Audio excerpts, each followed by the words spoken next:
But it is the best pick, in my opinion, looking at it right now, with all the bans. Maybe something crazy will come up, but it definitely shows that the Philippines want to have advantage in the late game.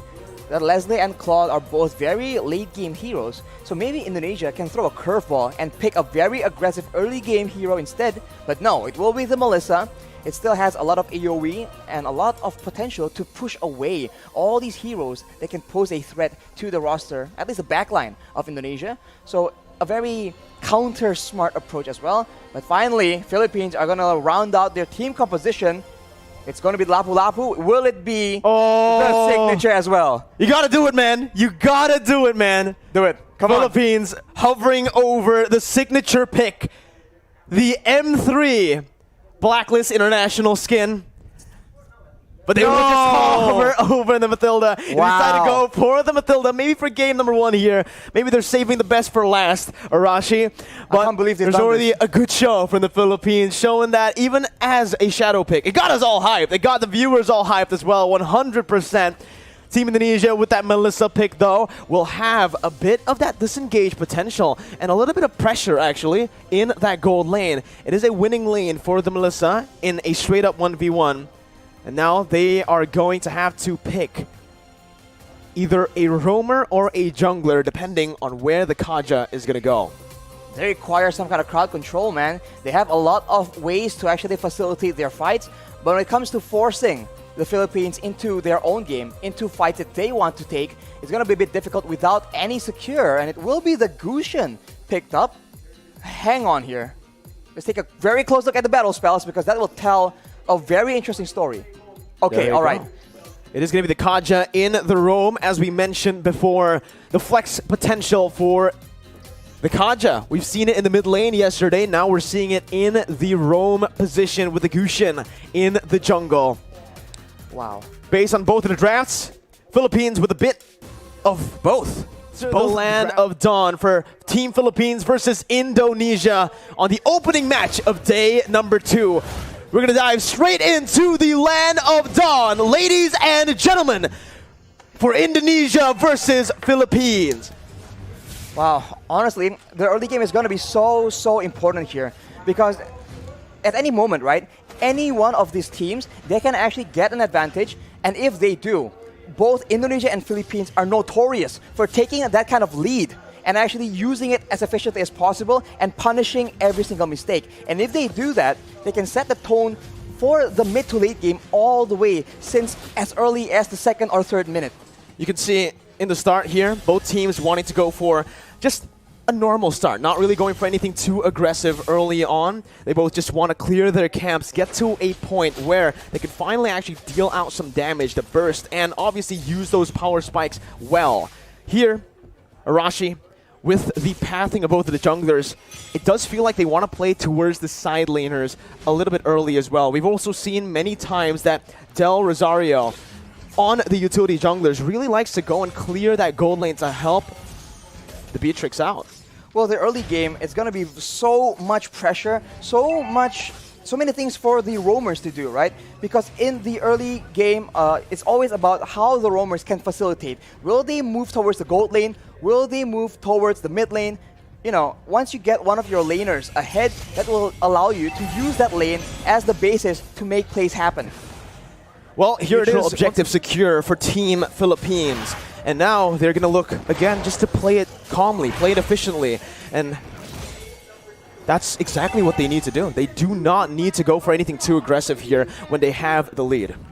For the Indonesians, they need to make sure that they abuse that Cult Altar as much as possible. They do have the Black Dragon form as well, so those objective takes are going to be very much in their favor, only if they're able to actually get an advantage and actually capitalize on the fact that they have a bit more crowd control and they have a lot more utility that they can actually abuse to force the Philippines into a tough spot.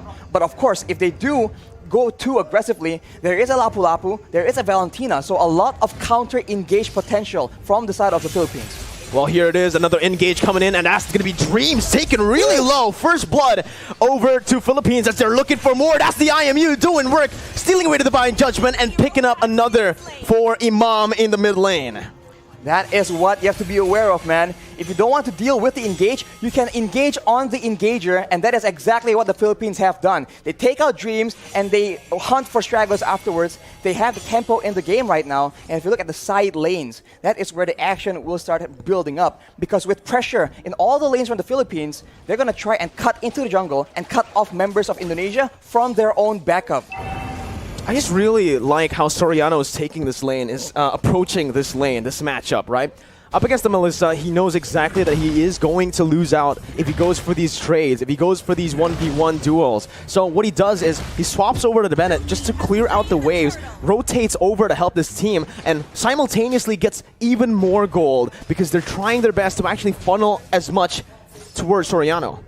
And if Soriano gets a bit more items, he can very easily start poking down members from the side of the Indonesians because there's only one real tanky frontline member in Psychots, and if he is too low for a fight, it's going to be very difficult for the Indonesians to try and contest any kind of objective. Well, ladies and gentlemen, here, Villa Luna in the gold lane. They're looking for some plays here up in the gold lane. The gold lane for sure has been the target for a lot of players, but here we go, they burst passion. Soriano picking up a kill, and now Dreams is going to be very, very low. Gets out just barely here, but you can already see the cut coming in from Del Rosario over the top side. There's the flickers over under the tier 2. Dreams not using flicker just yet. Very wise to save that flicker, as he did have a bit of backup. Oof, as we called it out, man, the side lanes. There you go. Indonesia just a bit too late, a bit too behind when it comes to that pressure, and the Philippines absolutely capitalize and punish anybody who doesn't want to back away from their first turret, and they have taken the first structure, the first objective, and with that, they will have a lot more areas on the map to make plays around, and they do have a lot of very good catch. This is it, Arashi. This is the meta that we have been mentioning about. The ultimate bonding experience where they group up as 5 into the mid lane. They start to just put in a lot of mid pressure so that they can actually have more room to play in the side waves. 4 members grouping up and always just dap-a-dap in that XP lane solo. Villa Luna right now, though, has completed that Radiant Armor. That item reduces damage when it comes to multiple instances of damage. So against a Faramis, against a Kaja or the Gusion, it's going to be very good. But look at that. Pick potential over to Del Rosario, but he comes in using so much damage with Appraiser's Wrath, taking back a whole lot of HP and outplaying the situation, turning it completely around.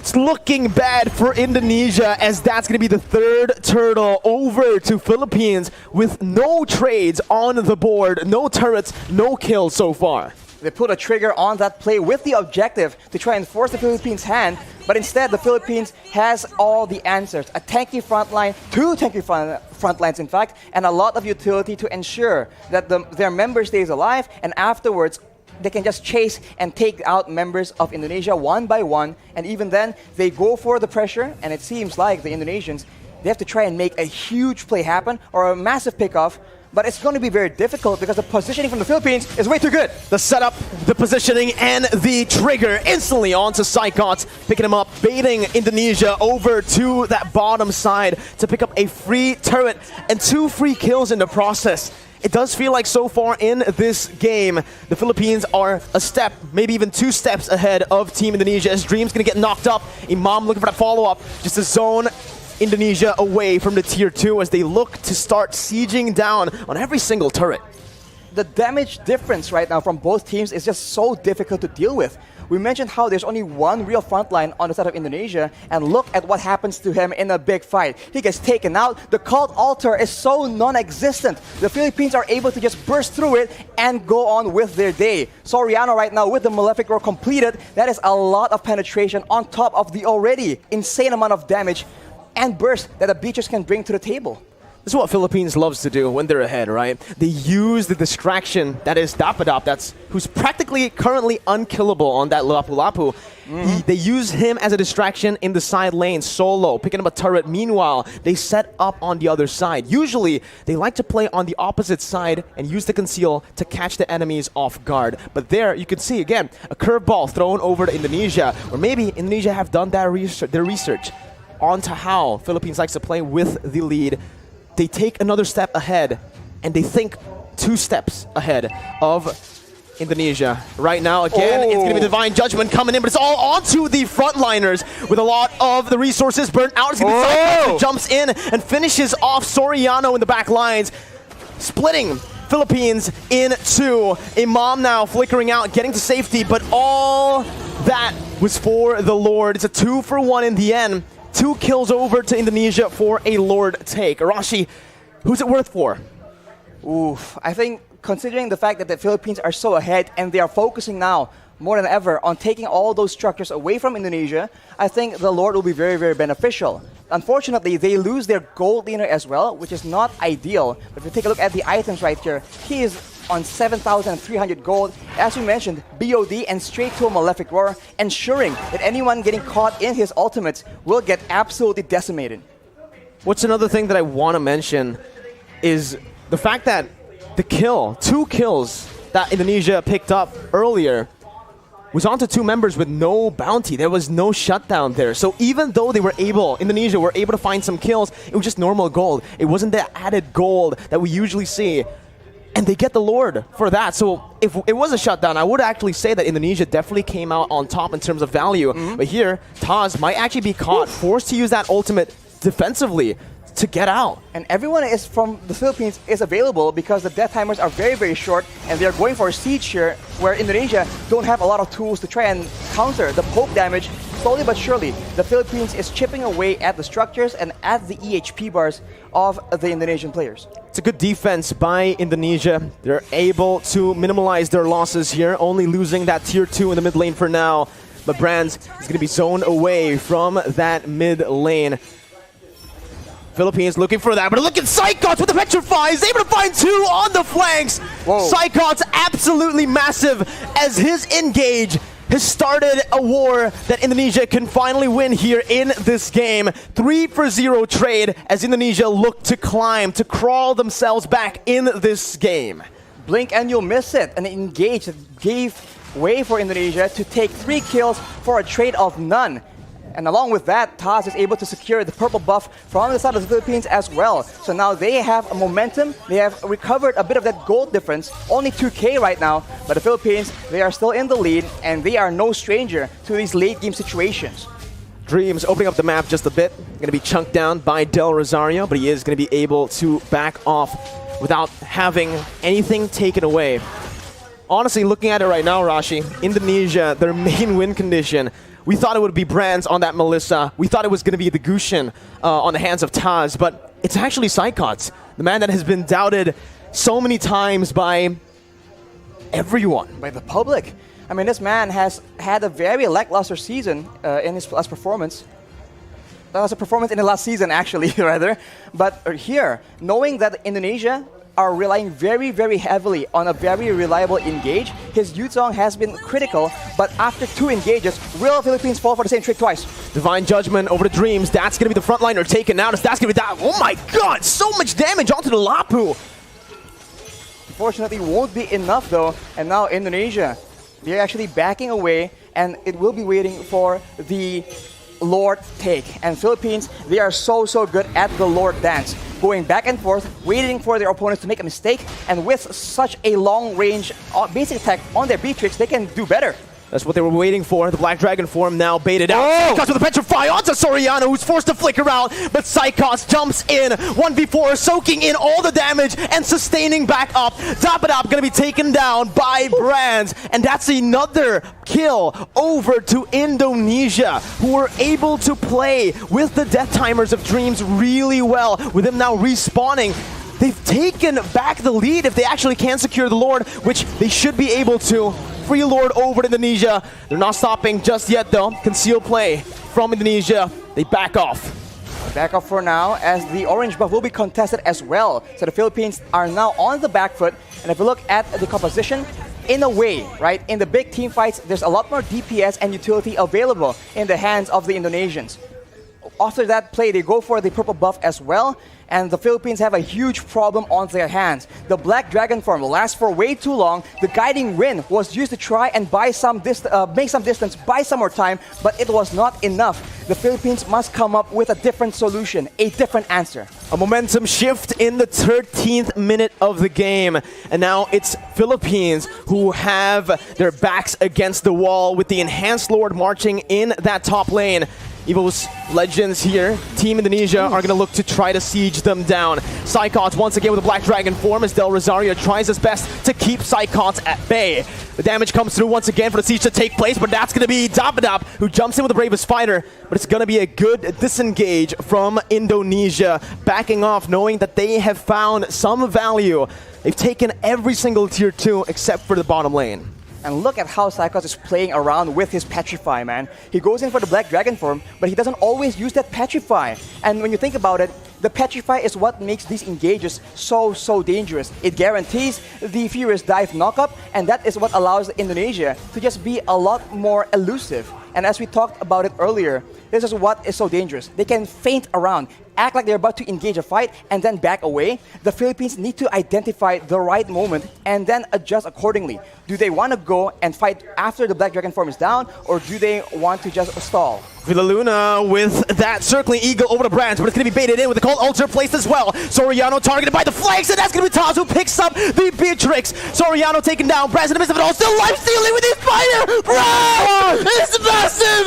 He is an absolute beast as he wins the battle for Indonesia! It's a 4-0 trade! Indonesia with a comeback here with the tides turned completely. Only Villaluna left to defend with the mini wave crashing in. Villaluna going to be brought back by the Shadow Stampede. Villaluna outside of the base, and Indonesia with the Divine Judgment onto Villaluna will go for the base to pick up the first game of the series. Oh my god, what an upset! It looked like the Philippines were going to cruise to an easy victory, but the Indonesians pull through. 1-0 right now, and they have shown that against all odds, against all the hate and the doubters, they are here to stay. Give the MVP over to Psychots, man. Wow. What a performance and what a statement here. We predicted Philippines, man.